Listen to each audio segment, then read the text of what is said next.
Unfortunately, I forgot to film the intro to this video at Melbourne Airport, so I've found another airport. Hello, my name is Paul Stewart, and a number of weeks ago I flew with Jetstar in their 787 economy product from Melbourne through to Sydney, and quite a few people asked how does it compare to their business class product. So coming up is my thoughts on Jetstar business class, and is it worth it on a flight from Melbourne through to Sydney in their Boeing 787 Dreamliner. The journey begins at check-in, and there is a separate queue for business, so I only had to wait a number of seconds to be called. It was then through customs and into the departure terminal. Even though this is a domestic flight, I'm catching an international aircraft via their terminal, so I still had to clear customs, either with a passport or just a proper photo ID. Now I should stress that there is no lounge access with the cheaper business class ticket, so you have to get the max bundle, which was an extra $80. If you selected that option, you would be granted access to the Qantas Business Lounge. Having said that, if you happen to hold status with Qantas, then you can also get access to the lounge that way. I'm fortunate enough to have attained platinum status, so I was allowed into the first class lounge. I published a review of this lounge in a separate video, so I'll only mention the highlights now. First off, I had a complimentary 20-minute massage in the day spa, and all of this with a fantastic view out of the windows. Next up, I had some lunch and then dessert at the restaurant, which was an a la carte menu and full table service. And all of this with a fantastic view of the airport apron again.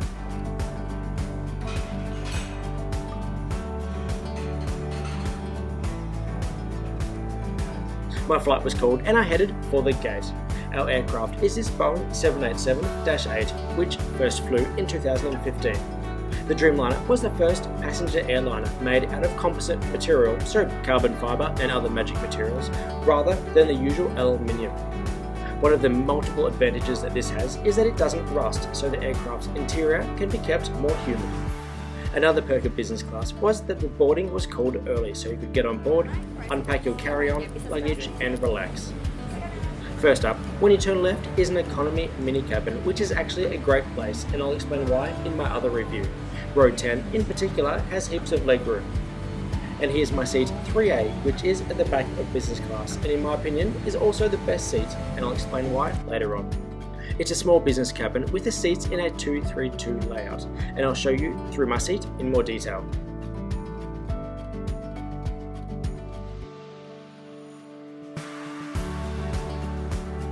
The legroom was adequate, although not amazing, and there are these little leg rest things which I'll let you decide how useful they would be.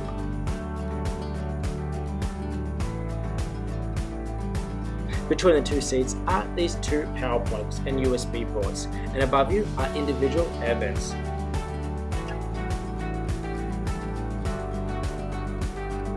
Here's the fold-out table, and they provide complimentary headphones.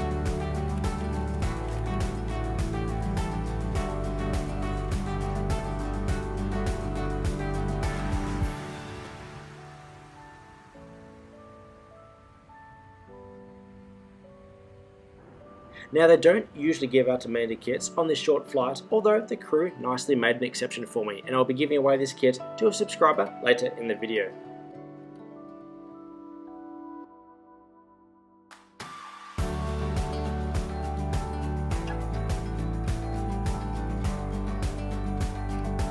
We backed out and headed for the runway. This Qantas A330 took off in front of us, and then it was our turn. I'll stop talking so you can enjoy the spool up from the General Electric Gen X engines. Now I'll speed up through some of the takeoff, although I'll upload the full takeoff video to my new channel, Paul Stewart Extra, and there will be a link to that below.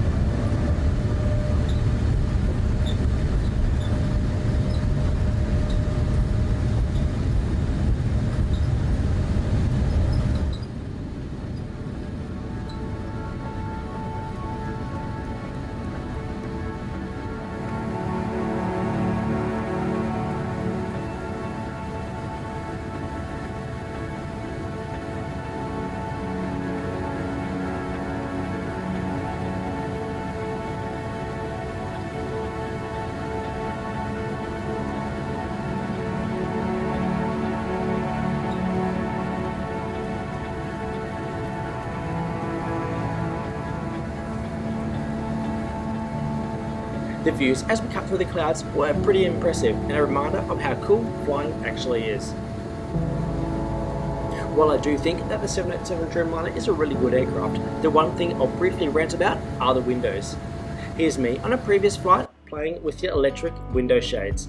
So instead of the simple plastic shade, they have a resin between the glass that goes dark when electricity is applied. The problem is that the crew can lock them in the dark setting, which completely destroys the view. The other thing is that they don't really completely block direct sunlight, which becomes an issue if you're a ginger like me, unless of course you applied sunscreen before the flight. Having said that, thankfully the crew did not lock them in the darkest settings, so I continued to enjoy the views of New South Wales from 40,000 feet. I'll briefly mention the in-flight entertainment, which is free in business, although comes with a fee for economy. The content was reasonably limited, so I'd suggest you fill up your tablet or computer and then use the power plugs to keep them going. I should also mention that there is no in-flight Wi-Fi, so a millennial will need to avoid social media for at least 60 minutes if you can. And on the topic of my generation, don't forget to check out my Instagram account and Facebook page for the latest news about this channel and aviation images. Now, because the flight was only 59 minutes, a complimentary snack was provided, so I'm afraid I can't really comment on the hot food, so sorry about that. After 30 minutes, the gradual descent into Sydney began, and the impressive views continued. Now I should point out that there is a single toilet for the 21 business passengers, and it was perfectly fine.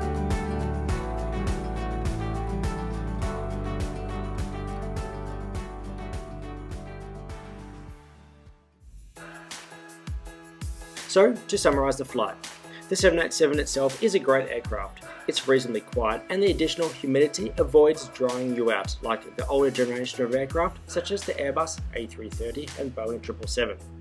My only issue is the electric window shades, although thankfully they did not lock it in the dark setting during this flight like they did on a previous one. The most important consideration here is that Jetstar are a low-cost carrier and their business class is often still quite cheap, especially with a sale. So it is really unfair to compare it to a business product of a full-service airline who might offer a lie-flat seat. It's actually best to compare it with an international premium economy seat, and in that case, it's a reasonable option. It doesn't have the improved food or decent in-flight entertainment you'll get in Qantas premium economy, although the seat is pretty similar. And it's usually still quite a bit cheaper. The crew were perfectly fine and friendly, and the seat itself was also fine for premium economy. Again, I can't really comment on the food and drink as the flight was too short. Now before I forget, in my opinion, row 3 is the best in business. Because the galleys and the toilet are at the front, that's where all the noise will be, and you're far enough back to still get a good view of the wing and engine. And don't worry, the bassinets aren't right behind you as they're back in row 23. Now Jetstar also cop a lot of criticism for their service recovery when something goes wrong, although in their defence they are a low-cost carrier, and I suppose that's the risk you take when you only pay a few $100s to fly tens of thousands of kilometres. By buying a cheap ticket, you're kinda accepting that you'll potentially get a cheap service. In my experience of roughly 20 flights with Jetstar, I've never had a cancellation and the delays have been reasonable. Certainly in comparison with the stories you hear about Tiger and European low-cost carriers, I don't think we've got it too bad with Jetstar. So, to answer the question, is Jetstar business any good? Well, if you compare it with similar price services, which would be premium economy, then yes, it's fine. Is it worth it when compared with economy? I think it is. Avoiding the long queues is really handy, and the wider seat will make for an easier nap on the longer flights. And also, once you start paying for food, entertainment and luggage with the economy fares, the price difference quickly disappears. And finally, the Amenity Kit giveaway. The competition lasts 30 days, and to enter, simply reply below and include the text Jetstar Kit in brackets.